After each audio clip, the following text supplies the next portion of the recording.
두드러지는 시대에 살고 있습니다. 기후 위기라고 하지요. 지구 온난화로 북극의 기온은 다른 지역에 비해 3배 정도 빠르게 상승하고 있습니다. 빙하의 해빙과 동토층의 해동으로 과거의 감염병까지 되살아나고 있는 그런 상황이 있습니다. 산소가 부족하고 빛이 없는 그 냉동 상태에서 수백 년 내지 수천 년 동안 잘 냉동 보존된 박테리아와 바이러스 그리고 진균이 온난화로 다시 부활하고 있습니다. 대표적인 것이 탄저병과 패스트, 콜레라입니다. 작금의 대유행을 몰고 온 코비드19의 병원체는 2003년에 사스를 일으켰던 바이러스 2세대라고 합니다. 매개체인 이 박쥐의 몸에는 약 5천여 종의 바이러스가 있는데 그 중에 60여 종이 인체 감염을 일으키는 것으로 알려져 있습니다. 포유류 중에서 유일하게 비행을 하는 이 박쥐는 하늘을 나를 때 체온이 40도로 오른다고 합니다. 그러니까 박쥐의 몸속의 바이러스는 고온에서도 살 수 있도록 설계되었다는 것입니다. 더운 지역에서도 퍼지고 여름철에도 이 기세가 꺾이지 않는 이유라고 볼 수 있습니다. 빠르게 번지고 있는 이 오미크론이 속히 종식되어 일상이 회복되기를 기원합니다. 오늘 본문에서 예수님은 천국, 하나님 나라의 원리를 비유로서 가르쳐 주십니다. 눈에 보이는 이 세상은 왕들과 대통령이 다스리지만 눈에 보이지 않는 천국은 하나님이 통치하시고 지배하시는 나라입니다. 영적인 나라입니다. 천국은 천지만물을 창조하신 하나님이 계신 곳이죠. 그 나라는 혼자 이루시는 나라가 아니라 그 통치에 순종하는 백성들과 함께 이루어가는 나라입니다. 여러분, 우리가 이 땅에서 대한민국 백성이라는 사실을 우리가 믿는 것처럼 하나님 나라 천국 백성임을 믿으십니까? 천국은 이미 이 땅에 실현되었지만 아직 완성되지는 않았습니다. 앞으로 우리가 죽으면 가는 나라입니다. 뿌려진 씨앗이 언제 살지 모르는 것처럼 하나님 나라도 언제 커질지 우리가 인식하지 못합니다. 그럼에도 하나님 나라는 점점점 더 커진다는 사실입니다. 비록 작아도 큰 나무가 되는 겨자씨처럼 하나님 나라는 위대하게 확장이 됩니다. 본문에서 예수님은 자라가는 씨 비유와 겨자씨 비유로 천국의 확장 원리를 우리에게 가르쳐주고 있습니다. 농사의 원리를 아는 사람들에게는 그 비유가 분명하게 받아들여지게 됩니다. 예수님은 오늘 본문에서 사람들에게 천국의 실체를 알려주시기 위해 비유를 말씀하신 것입니다. 하나님 나라는 사람들의 눈에 보이지 않죠. 그래서 하나님 나라의 실체를 잘 모릅니다. 하여 예수님은 사람들이 잘 알아들을 수 있도록 생활에서 실제로 경험할 수 있는 농사를 비유로 들은 것입니다. 오늘 보면 바로 앞에 부분에서는 씨 뿌리는 사람의 비유를 말씀하십니다. 씨가 뿌려질 때 4종류의 밭에 뿌려지는데 길가, 가시떨, 이 돌짝밭, 좋은 땅에 떨어지게 되죠. 그런데 같은 씨가 뿌려진다는 거죠. 그 씨가 씨 뿌리는 사람이 같은 씨를 뿌리는데 마음같이 옥토로 바뀔 때 우리의 심령에는 많은 열매가 맺힌다라는 것을 말씀하고 있습니다. 이어서 나오는 말씀이 오늘 본문의 말씀이 되겠습니다. 마가복음에 나오는 부지 중에 자라가는 씨 비유이죠. 농사에 빗대어 천국은 사람이 씨를 땅에 뿌린 것 같다라고 하셨습니다. 사람이 농사를 지을 때에는 당연히 씨를 뿌리죠. 씨를 뿌리지 않고는 열매를 기대할 수가 없습니다. 사람이 무엇으로 심든지 그대로 거두게 된다라고 성경은 말씀하고 있습니다. 심은 대로 뿌린 대로 거둔다. 이게 또 세상의 이치이기도 하죠. 뿌리기만 하면 신기하게도 하나님께서 거두게 하신다는 것입니다. 그러니까 농부는 멈추지 않고 계속 씨를 뿌리는 것이 중요합니다. 씨를 땅에 뿌리는 것처럼 천국은 스스로 열매를 맺고 때가 되면 농부가 낫을 대어 거두게 된다는 것입니다. 또 하나는 겨자씨 비유입니다. 천국은 겨자씨처럼 처음에는 아주 작으나 나중에는 커지게 된다는 것입니다. 이렇게 두 가지 비유를 통해 천국을 설명해 주셨습니다. 먼저 부지 중에 자라가는 씨 비유를 살펴보겠습니다. 사람이 씨를 뿌리면 그 씨가 어떤 과정을 거쳐서 결실하게 되는지에 초점을 두고 있습니다. 즉 천국은 어떻게 자라고 열매 맺는가를 가르쳐주고 있습니다. 농부가 씨를 뿌려놓고 할 일은 뭔가? 밤낮 자고 깨고 한 것뿐이라는 것이죠. 시간이 흘러갔다는 은유적인 표현입니다. 현실적으로는 농부가 씨를 뿌려놓고 열매가 맺힐 때까지 기다릴 수밖에 없습니다. 좋은 열매를 맺기 위한 조건인 적당한 때에 비가 오고 햇살이 비추는 것, 그것은 농부의 소관이 아니고 오직 천지 만물을 지배하시고 통치하시는 하나님의 권한이기 때문이라는 것입니다. 이렇게 농부가 자고 깨고 하는 사이에 씨는 싹이 나고 자란 것은 씨 자체가 성장하는 특성을 가지고 있기 때문이라는 것이죠. 우리나라 산림청 산하에 국립수목원이 있는데요. 거기에 박광우 박사팀이 2009년도에 이집트의 투탕카문의 무덤에서 출토된 완두콩을 가져다가 증식시키는 데 성공했습니다. 무려 3,300년이라는 시공간을 뛰어넘어 현대에 다시 살아나는 것입니다. 발화가 된 이 완두콩은 꼬투리가 진한 보라색이고 꽃은 분홍색으로 일반 농가에서 재배하는 완두콩과는 구별이 되는 콩입니다. 이처럼 이 작은 씨앗에도 생명력이 있습니다. 씨앗인 복음에도 강력한 생명력이 있습니다. 씨가 이런 생명을 가질 수 있도록 기능을 부여한 사람은 농부가 아니라 하나님이라는 것이죠. 창조주 하나님이 그렇게 하신 것입니다.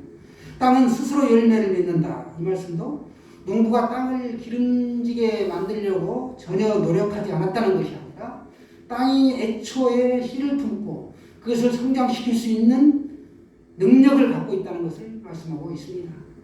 농부가 고작 한 일이라는 것은 거름을 주고 물을 주고 때때로 돌보는 것이 있죠. 그러나 정작 김을 매는 그 경작 행위에 있는 것이 아니라 이 모든 것을 주관하시는 분은 하나님이시라는 것이죠. 씨를 성장시키고 모든 것을 하는 데는 농부의 노력도 필요하지만 그 농부의 노력이 결정적으로 모든 것을 근본적으로 관여하는 것은 아니다. 창조주 하나님의 능력이 그렇게 만드는 것이라는 것이죠. 이해되시죠? 주관하시는 분은 오직 하나님이시다 라는 말씀입니다.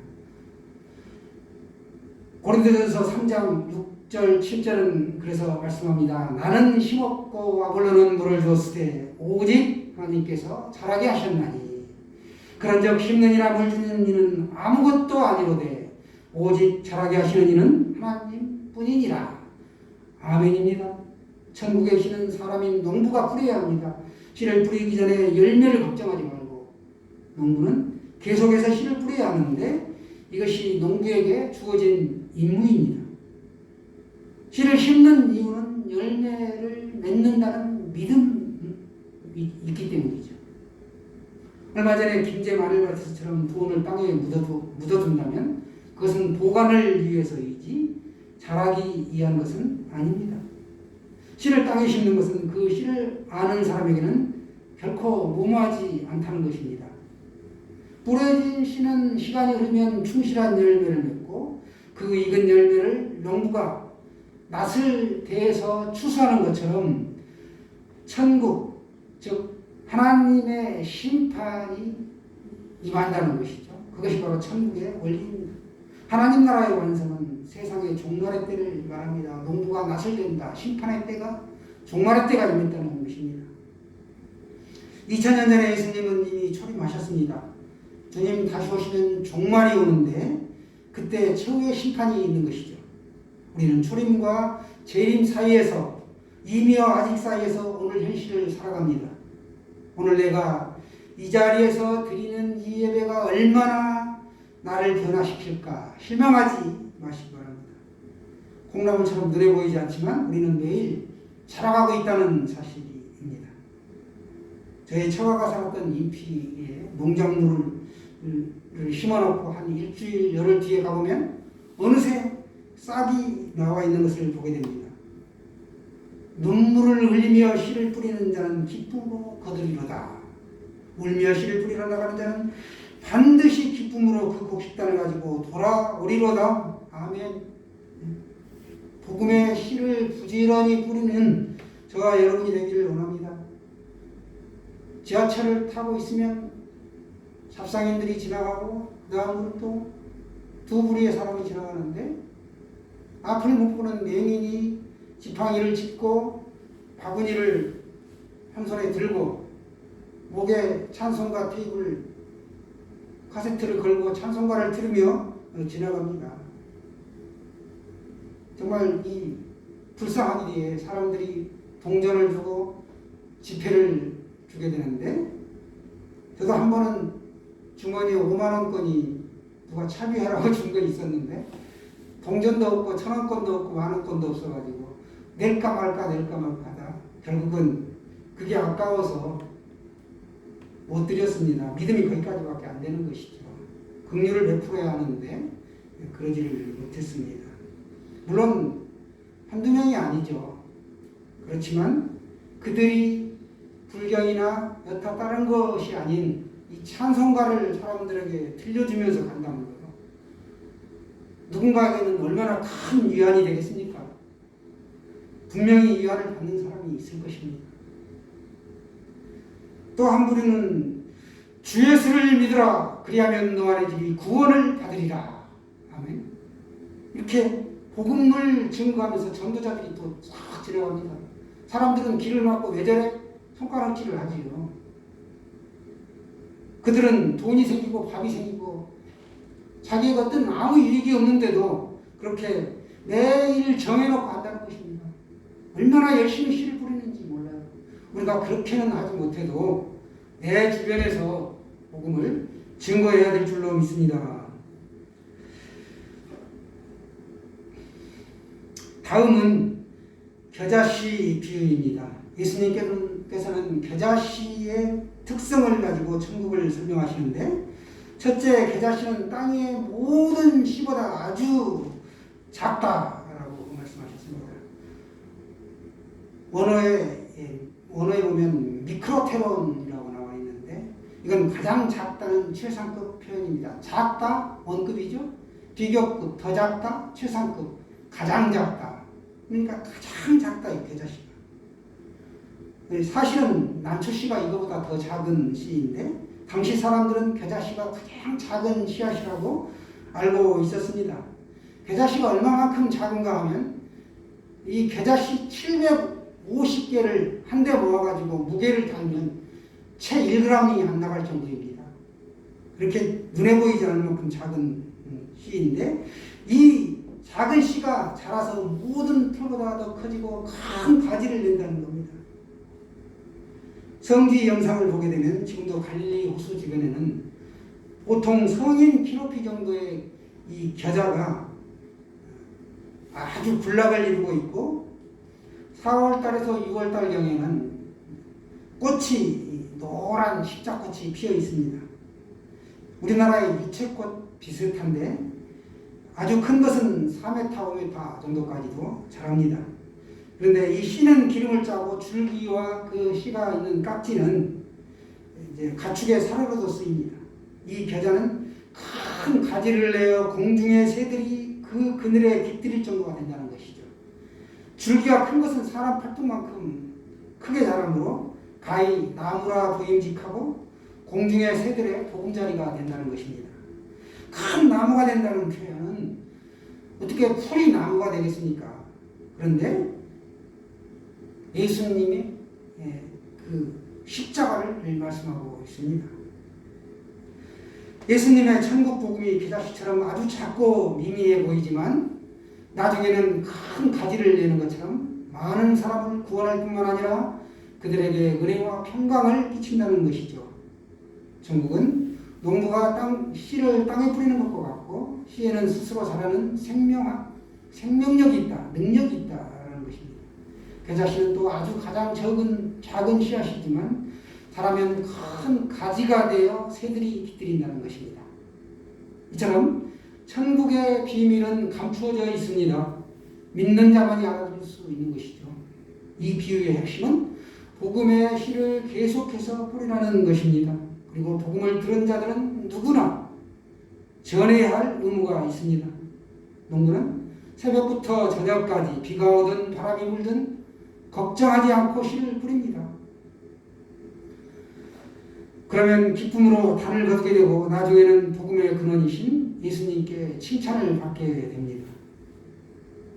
땅에 뿌려진 겨자씨가 시간이 지나면 많은 열매를 맺으며 새들이 깃들이는 것처럼 천국을 선포하는 것이 현재는 비록 작고 미약하지만 세월이 흐르면 많은 열매를 맺어 하나님의 은혜를 맛볼 수 있고 그늘을 제공하게 된다는 것이죠. 여러분, 누구든지 우리가 사과 속에 씨앗의 개수는 셀 수 있습니다. 쪼개보면 금방 알 수 있죠. 그러나 씨앗에서 장차 열릴 사과의 개수는 셀 수 없습니다. 셀 수 있는 분은 오직 하나님 뿐이십니다. 능력이 하나님께 있다는 것이죠. 예수님은 도처에서 박해를 받으셨고 복음이 환영을 받지 못하자 제자들은 이 땅에 천국이 바로 설 수 있을까? 이 사실을 늘 고민했습니다. 이런 그들에게 주님은 오늘 비유를 통해 천국을 자세히 설명해 주셨습니다. 씨를 뿌리는 사람이 그 성장을 책임지는 것이 아니라 밤낮 자고 깨고 하는 중에 부지불식간에 자란다는 것이죠. 씨를 뿌리는 사람이 그 성장을 책임지는 것이 아닙니다. 결국 열매를 맺습니다. 사람의 역할은 보조적인 것에 불과할 뿐 구원 사역을 전적으로 진행하시는 분은 하나님 자신이심을 강조하셨습니다. 그리고 지극히 작은 겨자씨가 자라 그 가지에 새가 깃들듯이 천국은 처음에는 작게 보여도 결국에는 하나님의 역사를 통해 위대한 모습으로 나타날 것이다 라고 제자들에게 용기를 주셨습니다. 오늘 우리에게도 천국에 대해 더 많은 상상력을 갖게 하시고 그 나라에 대해 꿈을 꾸게 하십니다. 하나님께서는 자신이 원하시는 사람들에게 적절한 직분을 나눠주시고 이를 통해 오늘도 자신의 일을 진행하고 계시기에 우리는 각자 같은 직분을 사명으로 알고 충성을 다해야 할 것입니다.